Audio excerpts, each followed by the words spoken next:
This program is rated PG. It contains themes and scenes which may not be suitable for very young audiences. Parental guidance is advised.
The Manilennials.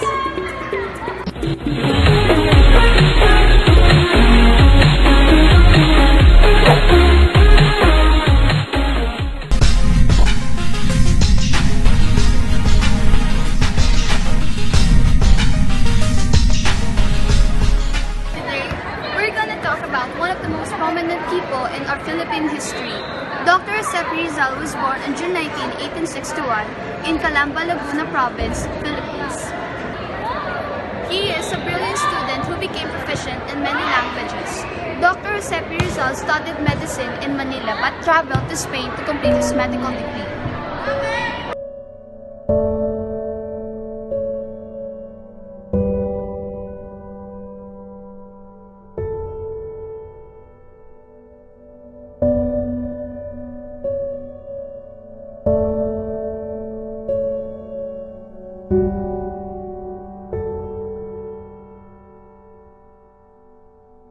The man, who is known as Jose Rizal, was an ophthalmologist who, in his times of passion, wrote reformist novels that provided an indelible memento for the Philippine Revolution in 1898. His life has been accentuated by women of different languages.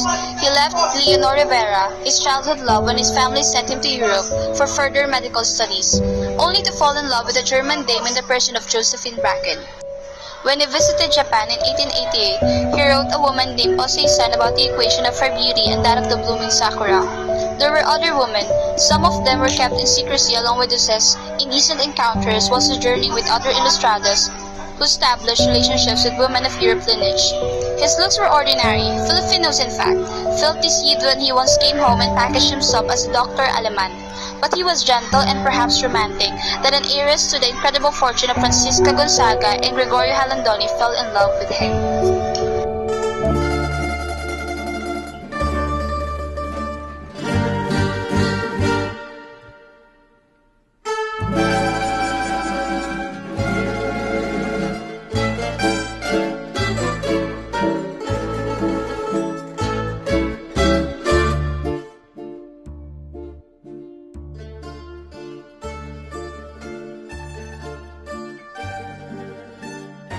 On May 27, 1891, Magdalena Jalandoli was born to landowners Francisca Gonzaga and Gregorio Jalandoli in present-day Haro, Iloilo, and Western Visayas.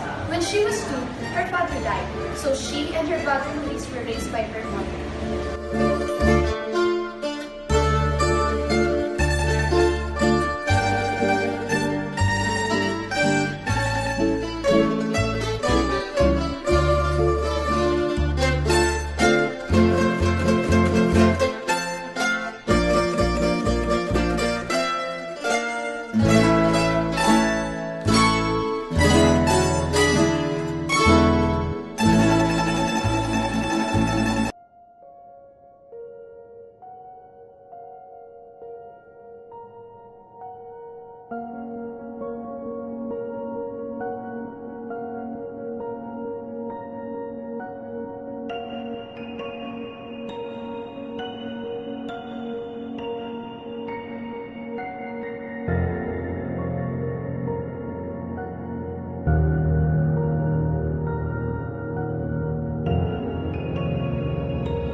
himself was killed, executed by the Spanish firing squad. This man's name is Dr. Jose Rizal, who is the genius behind the obra maestra Noli Me Tangere and El Filibusterismo.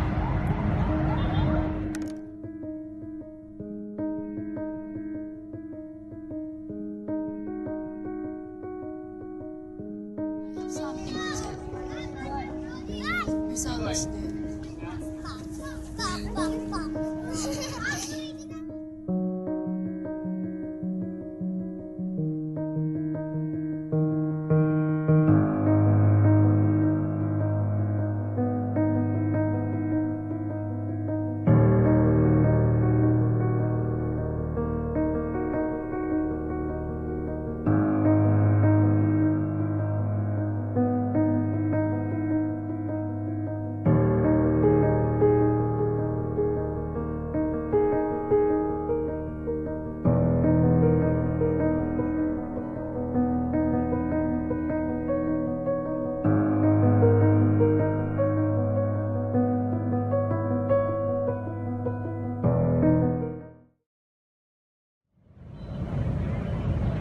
At the age of 9, Magdalena was sent to a day school where she learned Spanish using the booklet Amigo de los Niños, or The Children's Friend.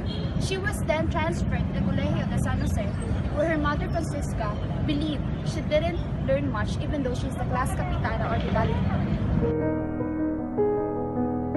Lorena, such a disgrace to this family. You're a valedictorian, but seems like you did not learn that much. I'm disappointed.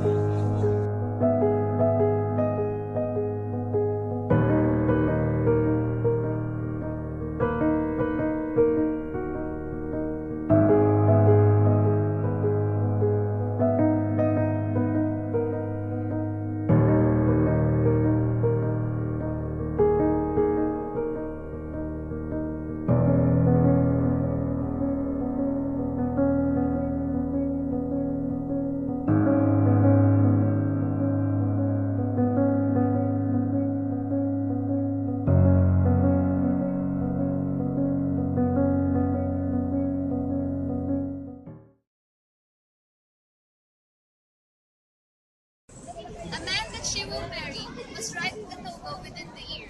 No one dared to do so, so she remains single.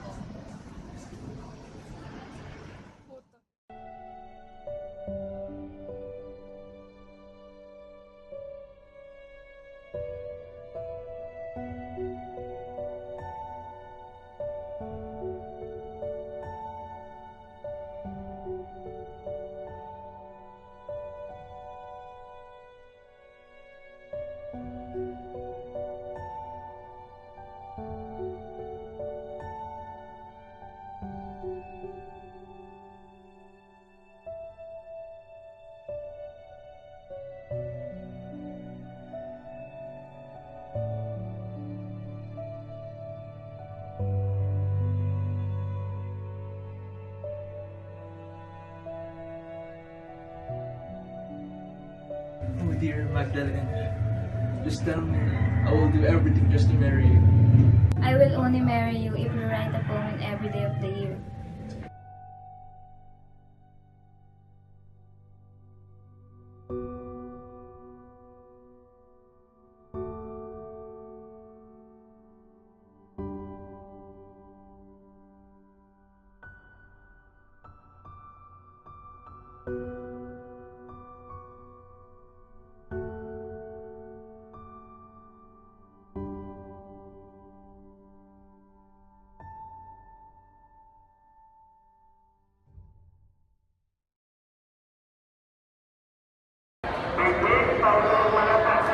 Magdalena Jalandoli decided not to marry. That's why she remained single until the day she died. Her love that was first developed towards Dr. Rizal, one of the greatest heroes in the Philippine history, served as a powerful tool for Magdalena to discover her expertise in magnificence in literature.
of Candle has been celebrated ostentatiously with the Reina, a festival queen chosen from among the daughters of the richest and the famous of Ilonggo families. She is often considered as binukod, literally means isolated or family treasure, for her affiliation with the powerful, usually through marriage, could bring more affluence. Contemporary Ilonggos continue to observe the spirituality and essence of the Virgin, believed to have been discovered by a fisherman in the banks of Iloilo River. It was only a foot high then but was dreadfully heavy until folks decided to bring it to Jaro. Since then, she has had the habit of disappearing in the early mornings. Stories say that a beautiful lady with long hair had been seen bathing her child at the artesian well at the plaza. The Candelaria, as it was colloquially known, called for an extravagant procession of Jaro's material assets, a practice that Ilonggos were not able to protract along the onset of iniquities in the colonial society. Unwritten, it must be celebrated every 2nd of February to commemorate the presentation of Jesus at the temple and the purification of the Blessed Virgin. Once, perhaps, was just imagined, when the wealthy families were broke and cancelled the feast, great flood came.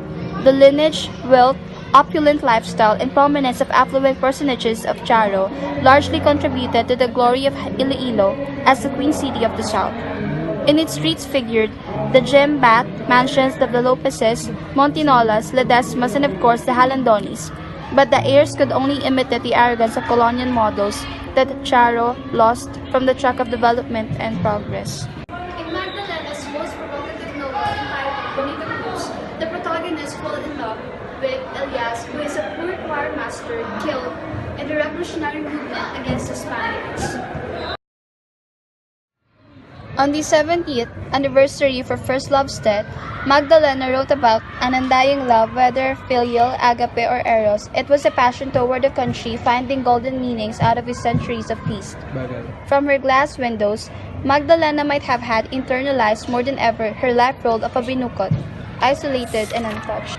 In 1978, 80 years after the realization of Jose's dream, Magdalena died at the age of 87. She remains the reina of Hiligaynon literature. No one knows if she once had dreamt of herself as a reina for the Feast of Candelaria, or if she ever imagined Jose escorting her down the plaza.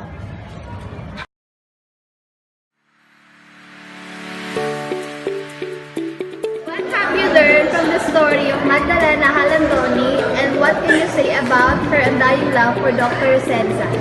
Okay, so her story is very inspiring that you should set your standards very high, and if the person does not reach that standard, you shouldn't even consider being together, because if that simple thing that you want them to do, they cannot, then what more if you are both in a relationship? And then her inspiring story na she wrote, very maraming novela about Jose Rizal and her, is very fanfiction and very millennial and very relatable. In talking about Magdalena, in one of the more unfamiliar annals of Filipino history, it is very unfamiliar for me the upfront perspective of studying such a unique person.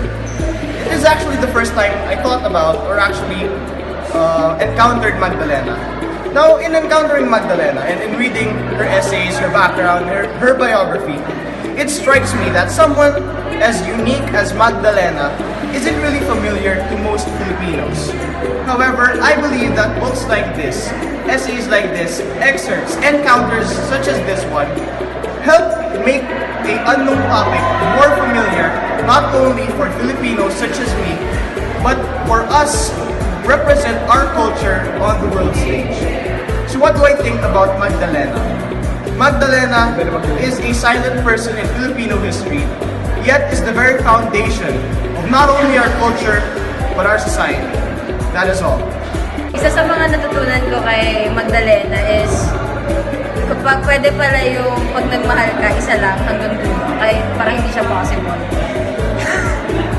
Tsaka iba yung nagagawa ng inspiration na mula sa taong gusto mo. What I learned about Magdalena Jalandoli's story is that pag mahal mo talaga yung isang bagay, parang gagawin mo yung lahat para magawa yan. Basta dun sa story niya, kasi diba, sinabi sa kanya ng nanay ba niya yun na para hindi siya makapag-asawa, binigyan siya ng mga task na marami na kailangan mag-solusyon ng ganitong poems, ganito kadaming poems, and etc. etc. At dahil nga, mahal niya yung pagsusulat, tsaka ayaw niya din ikasal, gusto niya na parang single lang siya. Parang ginawa niya lahat ng mga kaya niya para gawin lahat or fulfill lahat ng gustong kapalit ng nanay niya. What have you learned from the story Magdalena Jalandoli, and what can you say about Magdalena's undying love for Dr. Rizal? I learned that love could make you do all things, and I think the story that I learned is that love can make you do all things even though it's very crazy, and you're gonna sacrifice your love for everything that you do, the things, and wait lang! I learned that in Magdalena that being inspired to someone could make you achieve more things better than what you think. So it's a positive thing.